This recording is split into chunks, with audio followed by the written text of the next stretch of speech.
എന്നോട് മുഖത്ത് നോക്കി വന്ന് സംസാരിക്കാൻ പേടിയാ. അവൻ എന്നോടൊരു കാര്യങ്ങൾ മുഖത്ത് നോക്കി വന്ന് സംസാരിക്കത്തില്ല. പകരം എന്ത് ചെയ്യും, ഈ ജുനൈസിനെ എരികേറ്റി വിടും.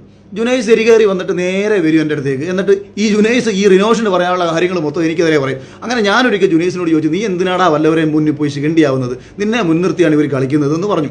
അതിനുശേഷം ഇപ്പം നടന്നുകൊണ്ടിരിക്കുന്ന പണി എന്ന് പറഞ്ഞാൽ റിനോഷിനെ ശിഖണ്ഡിയാക്കിയിട്ട് ഇതിൻ്റെ പിന്നിൽ നിന്ന് മറ്റു ചിലർ കളിക്കുക. റിനോഷെ, നീ എന്തിനാടാ ശിഖണ്ഡിയാവാൻ പോകുന്നത്? ഞാൻ നിന്നോട് പറഞ്ഞോ, ഞാൻ നിന്നെ നീ നിന്റെ തലച്ചോറുണ്ടെന്നുണ്ടെങ്കിൽ നീ വീണ്ടും ഒന്ന് ചിന്തിക്കുക. നീ എന്തിനാണ് ഇതിന് ഈ പണിക്ക് വന്നത്? നീ ആരെ ന്യായീകരിക്കാനാണ് ഈ പണിക്ക് വന്നത്? നീ അടിസ്ഥാനപരമായിട്ട് നീ ഇവിടെ പെൺകുട്ടികൾ 2 പേര് ഇത്രയും ഗൗരവകരമായൊരു വിഷയം ഉന്നയിച്ചു, നീ അവരെ സപ്പോർട്ട് ചെയ്തൊരു സ്റ്റോറി ഇട്ടോ? നീ ഒന്ന് സ്വയം ചിന്തിക്കുക. നീ ഈ പ്രേക്ഷകരെ മൊത്തം കോമാളിയാക്കി, ഈ ബിഗ് ബോസിന്റെ പ്രേക്ഷകരെ മൊത്തം നീ കോമാളിയാക്കി മാറ്റിയതല്ലേ? ഇത്രയും ഗൗരവകരമായ വിഷയം പ്രേക്ഷകർ ഉന്നയിച്ച വിഷയമല്ലേ? ഞാനാണോ ഈ വിഷയം ഉന്നയിച്ചത്?